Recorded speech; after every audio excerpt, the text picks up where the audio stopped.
Twitter, Facebook, WhatsApp, Instagram, social media के ये platforms इस कदर हमारी जिंदगी का हिस्सा बन गए हैं कि इनके बगैर रहना मुश्किल है। लेकिन क्या ये प्लेटफॉर्म्स दोस्तों और करीबियों को अपनी बातें बताने और तस्वीरें शेयर करने के लिए है? क्या सोशल मीडिया का इस्तेमाल समाज की बेहतरी के लिए हो सकता है? हो सकता है, यकीनन हो सकता है। उत्तराखंड के आईएएस ऑफिसर दीपक रावत ने सोशल मीडिया का इस्तेमाल बेहतर एडमिनिस्ट्रेशन के लिए शुरू किया है। सोशल मीडिया के जरिए लोगों से जुड़े, उनकी शिकायतें सुनी और तुरंत रास्ता निकाला। काम करने के इस तरीके से आम लोगों को बहुत फायदा हुआ है। इसलिए दीपक रावत अब सोशल मीडिया पर हिट है। मान लेते हो सकते जिस दिन कोई भी ना आई हो।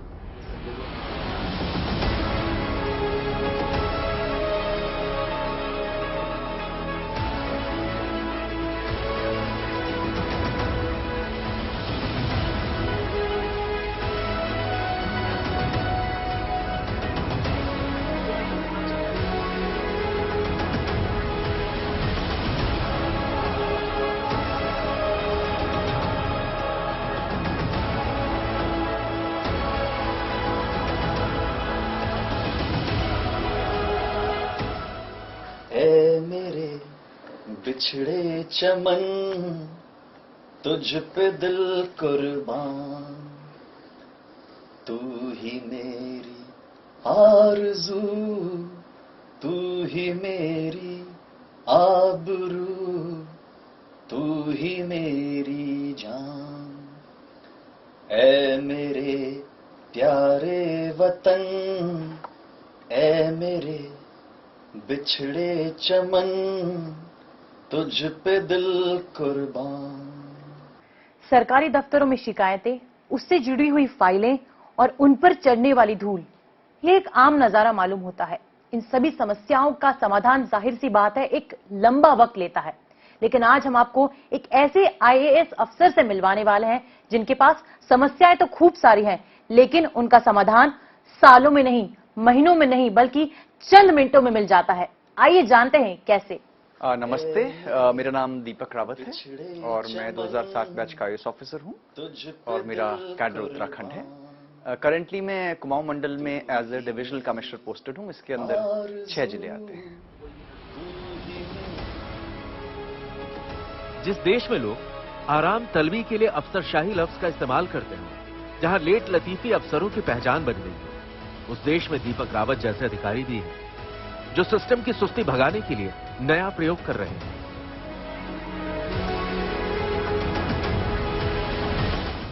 पोल लटक रहा है, आपके छत पे गिर सकता है, इसमें तो कोई बजट की आवश्यकता नहीं है, सिर्फ आपको डिपार्टमेंट को बताना है। पानी लीक कर रहा है, कई दिनों से बह रहा है, सीवर ठीक करने कोई नहीं आ रहा है, गैस की डिलीवरी नहीं हो रही है। These are service complaints which can be addressed. या मेरा बर्थ सर्टिफिकेट या डोमिसाइल सर्टिफिकेट पेंडिंग है, फलाना जगह पे पेंडिंग है, उस पर एक्शन नहीं हो रहा है, ये हो जाएगा। या फिर हमारी जमीन एक्विजिशन में ली गई थी, हमारा पेमेंट नहीं हुआ है, ये हो जाएंगी। आमतौर पर सरकारी दफ्तरों में शिकायतों से निपटने का बढ़िया तरीका उन्हें फाइलों में बंद कर देना होता है। इसके बाद शिकायतों की फाइल धूल फांकती रहती है। देर सबेर अगर कहीं काम हो गया तो उसे चमत्कार कहा जाता है। लेकिन दीपक रावत के काम का तरीका ऐसा है कि फाइल की जरूरत ही नहीं पड़ती। सारा काम फोन पर होता है और फटाफट होता है, यानी चमत्कार का चक्कर ही नहीं। दीपक रावत की फेसबुक और इंस्टाग्राम पर जबरदस्त फैन फॉलोइंग है, ट्विटर पर लाखों फॉलोअर हैं, लेकिन उनके लिए सोशल मीडिया पर एक्टिव रहने का मतलब है सीधे लोगों से मुखातिब होना, उनकी शिकायतों को सुनना और फिर शिकायतों का समाधान करना। यह सिलसिला पिछले कई वर्षों से चल रहा है। मेनली मेरी जो कंप्लेंट्स आती हैं वो फेसबुक पे ही आती हैं, लेकिन उस पर मैंने अपना जो व्हाट्सएप नंबर है बहुत पहले से उसको मैंने पब्लिक किया हुआ है और मेरा उसका यही उद्देश्य था कि कोई कभी इमरजेंसी हो तो एटलीस्ट लोग अपनी बात कह सकें। ये जरूरी नहीं है कि मैं इंस्टेंटली व्हाट्सएप का जवाब दे दूं, लेकिन दिन में जब भी मुझे फुर्सत होती है जो थोड़ी, और मैं आराम से मैसेजेस देखता हूं और उसमें मुझे लगता है कि हाँ ये मेरे ही जुरिस्डिक्शन का मामला है और मेरे स्तर से या मेरे दखल से ये ठीक हो सकता है, तो मैं उसको पूरा कोशिश करता हूं कि मैं उसको करूं। और एक और बहुत बड़ा फायदा सोशल मीडिया का होता है कि जब आपदाएं आती हैं तो जो बड़ी समस्या होती है प्रचार प्रसार की, बताना साहब यहां ना आए या डेंजरस है, इस रूट को लें, वो बहुत अच्छा इसका इस्तेमाल होता है। तो इसका भी मैंने लॉ एंड ऑर्डर में और डिजास्टर्स में बहुत अच्छा इस्तेमाल होते हुए देखा है। सिस्टम की समस्या यह है कि आम आदमी उससे कनेक्ट होने का तरीका नहीं जानता। हालांकि पिछले कुछ वर्षों में काफी बदलाव आए हैं, प्रशासन की दक्षता बढ़ी है, लेकिन सोशल मीडिया से भी प्रशासन को स्मार्ट बनाया जा सकता है, यह सोच दीपक रावत की है। लोगों को पता है कि जानकारी मिलते ही दीपक रावत तुरंत एक्शन लेते हैं, इसलिए लोग भी सीधे कम्युनिकेट करने में यकीन करते हैं। कई बार ट्विटर पर शिकायत समय रहते मिल गई तो कार्रवाई भी तुरंत हो गई। एक बार ऐसी जब मैं हरिद्वार में था तो ट्विटर में किसी ने मेरा नंबर ट्विटर से लिया और मुझे फोन करके बताया कि सर अभी कॉरेस्पॉन्डेंस का एग्जाम चल रहा है यहाँ पे, और यहाँ पे अंदर ही नकल हो रही है। तो तब मैं इत्तेफाक से वहीं पे था, तो मैं सेंटर में ही चला गया और मैंने देखा तो मुझे उस बात की पुष्टि हुई, तो वो एग्जाम भी फिर कैंसिल हुआ। तो कई बार इंस्टेंट न्यूज मिलने से डेफिनेटली फायदे होते हैं। दीपक रावत के काम के अंदाज से आम लोग और सरकारी अधिकारी दोनों वाकिफ हैं, और इस तरह प्रशासन का सोशल मीडिया वाला मॉडल हिट है।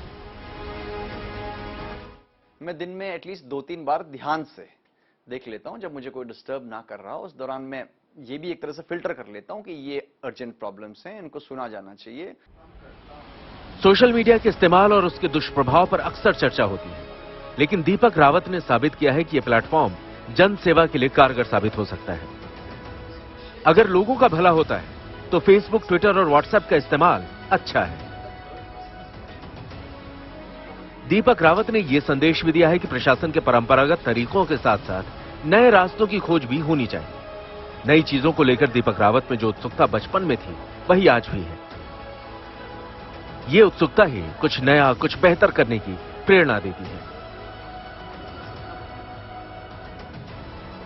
पेरेंट्स पूछते थे कि बेटा क्या बनोगे बड़े होके, तो मैं कहता था मैं तो कबाड़ी बनूंगा, और मैं कबाड़ी बनना चाहता था। और मेरे पास एक छोटा मोटा कबाड़ का थैला था भी, तो उसका मैं सुबह उठने पे, जैसे क्लास 3-4 में, तो मतलब जब मैं 3-4 एज मेरी थी, तो तब तो स्कूल तो कोई नहीं जाता है 3 साल में, तो मैं सुबह उठ के अपना पूरा उसकी बाकायदा दुकान कबाड़ी की लगाता था। उसमें जो भी डिस्प्ले में हो, चाहे पुराना कोई ब्रश हो, पॉलिश का डब्बा हो, व्हाटएवर, तो मैं दुकान लगाता था और मुझे अच्छा भी लगता था। और शायद इसलिए लगता होगा कि मुझे लगता है बच्चे बाय नेचर तो एक्सप्लोर करना चाहते हैं आसपास की चीजों के, और ये क्यूरियोसिटी मेरे अंदर आज भी है। जो कबाड़ी वाली क्यूरियोसिटी होती है, वो क्यूरियोसिटी मैं आज भी रिटेन करता हूं। नई चीजें मुझे एक्साइट करती हैं। मुझे कम्युनिकेशन यानी बातचीत कामयाबी का मूल मंत्र है, घर परिवार हो या दफ्तर। अगर कम्युनिकेशन अच्छा है तो नतीजे भी अच्छे मिलते हैं। प्रशासन को बेहतर बनाने में भी कम्युनिकेशन मददगार हो सकता है, ये बात दीपक रावत से समझी जा सकती है।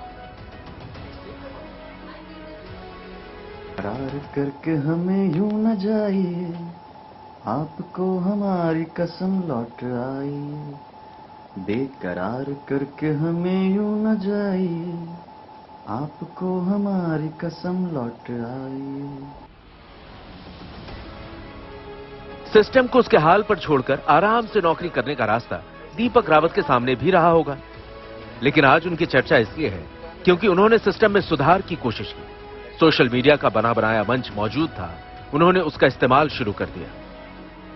फिर क्या था, लोग जुड़ते गए और कारवां बनता गया।